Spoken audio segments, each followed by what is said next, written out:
Nabi, nih kalau ada orang ngomong-ngomong ke kubur itu gila apa bener? Ada orang ngomong mau yang dikubur gimana? Boleh nggak? Apa orang gila? Antum pernah ngomong sama orang kubur nggak? Belum tahu caranya. Nih coba lihat. Bagi Wahabi itu khurafat. Tapi kita coba lihat, Nabi Muhammad pernah ngomong sama orang yang dikubur. Waqad sahha 'anin Nabi sallallahu alaihi wasallam. Sungguh telah sahih bahwa Nabi sallallahu alaihi wasallam annahu amara biqatli Badrin fa'ulqaw fi qalib summa jaa hatta waqafa alaihim wa nadahum bi asma'ihim. Jadi Nabi suruh orang-orang yang mati di perang Badar itu untuk dilempar ke qalib. Lalu Nabi memanggil, ya fulan bin fulan, sebut namanya satu-satu. Fulan bin fulan, fulan bin fulan, satu-satu disebut. Hal wajadtum ma wa'ada rabbukum haqqa. Betul kan kalian mendapatkan janji Allah itu benar? Kalau kalian kufur, matinya disiksa. Fa inni wajadtu ma wa'adani rabbi haqqa. Aku mendapatkan janji Allah bahwa jika memperjuangkan agama Allah pasti dibantu oleh Allah. Nabi ngajak ngomong sama orang, ngobrol sama orang yang udah meninggal. Antum percaya nggak? Ini hadis riwayat siapa yo? Hadis riwayat Imam Ahmad dan hadisnya sahih. Ahmad itu gurunya Bukhari. Gimana? Mau tahu ilmunya nggak? Berat ilmunya. Ntar kalau antum dengar orang baca assalamualaikum kabur kali. Assalamualaikum. Terus pas kita dengar waalaikumsalam, wah sarungnya copot kali itu. Ya. Faqala lahu Umar. Umar ngomong, ya Rasulullah, ma tukhatibu min aqwamin qad jifu. Wahai Rasulullah, kenapa engkau berbicara kepada mereka yang sudah kering kerontang, udah bangkai? Apa jawaban Nabi? Walladzi ba'athani bil haqq, demi Allah, ma antum bi asma lima aqul minkum walakinnahum la yastati'una jawaba. Ya. Jadi mereka ini bisa dengar tapi tidak bisa jawab. Nah, ini orang kafir. Kalau orang beriman, jika ada yang mengucapkan salam kepadanya dan dia kenal kepada yang ngucapin salam, dia balas. Jadi yang benar, yang tidak bisa ngapa-ngapain setelah mati itu orang kafir. Tapi kalau orang mukmin ya bisa, ya. Kalau enggak, ayo mati aja dulu ya. Kalau kita belum mau, kita masih mau beramal ya. Kita masih mau berjuang. Perjalanan ini masih panjang. Fal mait yash'ur wa yudrik bi naw'in min al-idraq liman jaa'a li ziyaratihi wa yafrah bihi. Jadi ternyata ya antum kalau enggak dikunjungi teman, sedih nggak? Sama. Ini yang nggak kunjungan ke orang tuanya nih. Ya nggak kirim Fatihah, nggak kirim doa, nggak kirim sedekah. Itu orang tua di sono, teman kita di sono sedih. Kadang-kadang kalau dia mendadak, dia minta kepada Allah, ya Allah izinkan aku datang ke mimpinya. Karena hanya lewat mimpi mereka bisa komunikasi. Tapi orang-orang yang kekasih Allah, lagi jaga pun dia bisa berinteraksi dengan mereka. Lewat sir di kolbunya. Kenapa? Di dalam diri kita ada sesuatu yang gak pernah mati. Ya, ruh. Gak pernah mati. Ruh ini yang bisa menangkap bahasa ruh di alam sana. Kalau sudah kenal ruh. Kalau gak kenal ruh ya gak ngerti. Dia ngomong apa juga gak ngerti. Ya. Gimana? Udah kirim doa belum untuk orang tua kita, kawan kita, saudara kita yang meninggal? Ini kan habis COVID kemarin ya, Delta. Kirim-kirimlah doa, ya. Mereka nunggu. Kalau ada waktu sekali seminggu, sekali sebulan ziarah ke mereka. Itu senang. Wa yafrah, apa kata beliau? Wa yafrah bihi. Dia senang jika engkau berkunjung kepada mereka. Sepinya mereka di situ ya. Walihada amara Nabi SAW bisalam alal mauta. Inilah sebabnya kenapa Nabi menyuruh kita untuk mengucapkan salam kepada orang yang meninggal.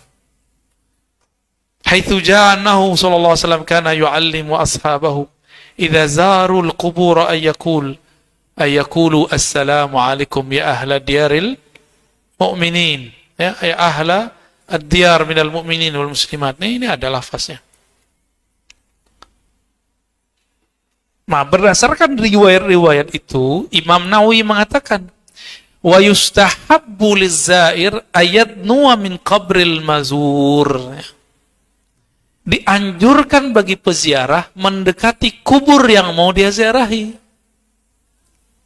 Atas dasar tadi. Tapi kalau orang aswaja nih ngeles, kan kita bisa ziarah dari rumah, kirim Fatihah aja. Yang beda itu, ya. Ziarahi ke sana. Ziarahi ke sana. Biqadri ma kana yadnu min sahibihi law kana hayyan wa zara. Ya, saya sesanggupnya lah ya. Ini unik nih. Ibnu Taimiyah itu punya pengalaman. Ibnu Taimiyah ini imam Salafi ya. Bukan salaf Pak ya, Salafi. Salaf itu generasi 3 pertama, kalau Salafi yang aku ikut mereka. Ibnu Taimiyah mengatakan apa? Orang kalau meninggal, jika ingin tahu dia disiksa apa tidak, maka taruhlah di situ ayam atau hewan. Jika hewannya bertahan di situ, berarti yang di dalam enak. Tidur dia. Kalau enggak, walaupun kita udah kasih makanan di situ nih, beras kita sebar, ayam nggak mau makan Pak, berarti dia lagi dengar ada yang disiksa di dalam kubur. Antum kalau penasaran coba aja. Tapi kuat nggak ntar? Kalau itu kubur orang tua kita sendiri lagi disiksa gimana? Ya, mumpung nggak tahu, kirim aja doa, ya, kirim Fatihah, kirim sedekah, ya. Ibnu Taimiyah ditanya an sama'al mayyit ba'da mautih, mengenai apakah orang yang mati mendengar orang yang hidup setelah dia mati. Apa jawaban dia? Na'am, yasma'ul mayyitu fil jumlah. Secara umum si mayat bisa dengar. Ya. Wa dzakara ahaditsa katsiratan, lalu disebutkan banyak hadis. Berdasarkan inilah Ibnu Qayyim kemudian mengembangkan ajaran Ibnu Taimiyah ini menjadi satu kitab judulnya Ar-Ruh. Udah berkali-kali kan saya sebut di sini, udah beli belum? Udah bener. PDF. Buku beneran. Udah baca?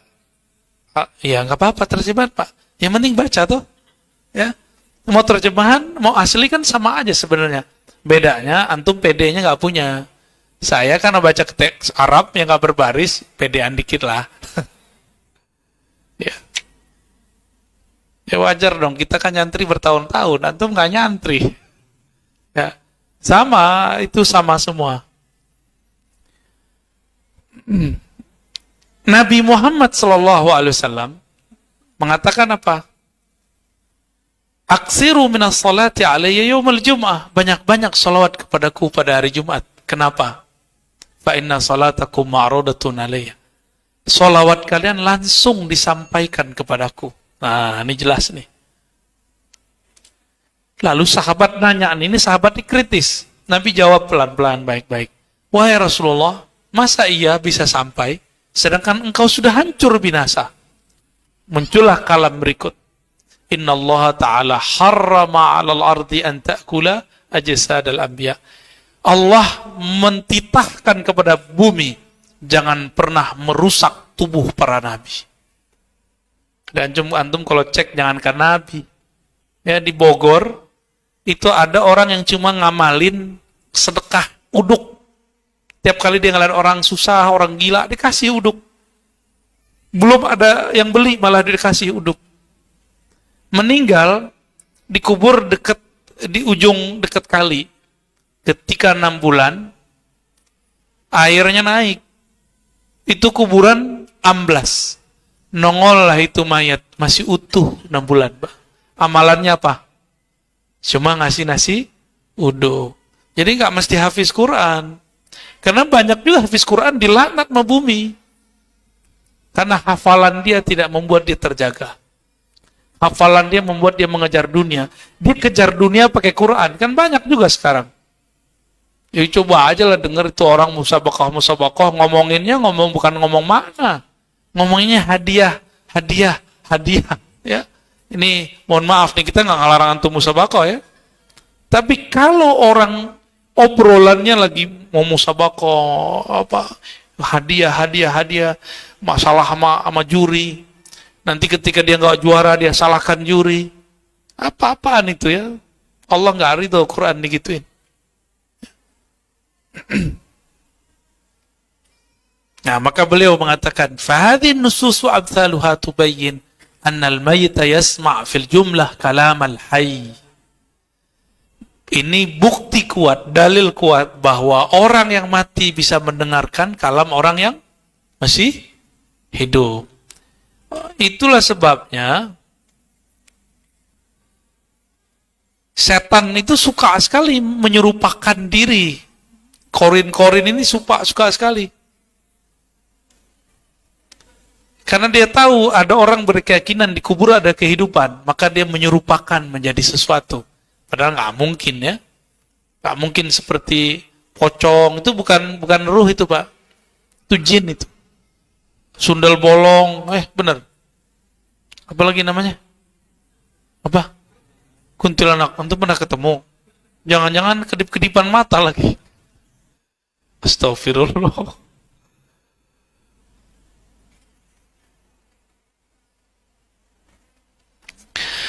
Kalau saya ngucapin salam ke tembok, itu berakal nggak? Assalamualaikum tembok, gitu, berakal nggak? Nggak beres kan tuh otak orang? Ya. Kalau saya ngajarin baca assalamualaikum ke benda mati, itu yang ngajarin nggak waras kan? Oke. Nabi ngajarin baca assalamualaikum ke orang yang udah mati, waras gak? Yuk sangat waras lah. Justru itulah kewarasan sejati. Ketika kewarasan itu tembus sampai ke alam lain, itu paling penting itu, ya. Tapi menurut antum tadi nggak waras ya? Ya, ngucapin salam ke orang mati waras gak? Waras lah. Karena Nabi yang mengajarkan. Nah, maka Syekh Ali Jum'ah mengatakan, wa hadza khitabun liman yasma' wa yaqil. Oh, kamu kalau baca assalamualaikum ya ahla diyaril mu'minin, assalamualaikum ya ahlal kubur, kita berarti ngomong bukan sama benda mati, kita lagi berbicara kepada makhluk hidup yang pasti bisa jawab. Saya mau tanya, ngucapin salam sunat nggak? Jawabnya wajib? Oke. Kira-kira yang di dalam kubur wajib jawab nggak? Ya wajib jawab lah, sama. Berarti dia bisa jawab nggak? Bisa jawab. Paham di situ? Ya. Jadi jangan ragu lagi ya masalah orang meninggal. Untungnya antum nggak dengar. Kalau dengar, siapa tahu di bawah rumahnya ada kuburan. Kan repot. Siapa tahu di sini dulu ada kuburan, kan kita nggak ngerti. Adakah orang mati terus nyusup ke orang hidup? Gimana kira-kira? Itu mainan-mainan jin kali ya, mainan-mainan korin itu. Gak usah percaya, ya. Korin mungkin ya, tapi kalau ruh ngapain juga dia balik-balik begitu, ya. Paling dengerin seksaan ntar, ya. Udah gak sempet dia. Berdasarkan ini semua, ahlu sunnah senang ziarah. Inilah sebabnya kenapa salafi nggak senang ziarah. Bahkan salafi menuduh para peziarah sebagai ubadul kubur, penyembah kubur.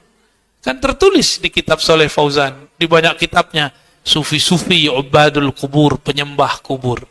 Ini tuduhan luar biasa ini. Ya, dan kitab itu kan nggak ditarik. Kitab itu berkembang terus. Ya. Kan bahaya nggak ntar? Bahaya, Pak. Ya. Sekarang ustadz-ustadz mereka di Indonesia udah berani ngomong begitu. Sufi-sufi pemuja kubur. Aswaja-aswaja pemuda kubur. Penyembah kubur. Antum ridho nggak digituin? Ulama kita digituin? Nggak ada yang ridho seharusnya. Tapi karena kok diam-diam aja orang-orang nih ya. Ustadznya masih diam, ya. Jamaahnya juga males. Tidur aja kita ya. Harus mulai, Pak. Kita nggak perlu membalas dengan kekasaran, tapi kita membalasnya dengan cara yang ilmiah.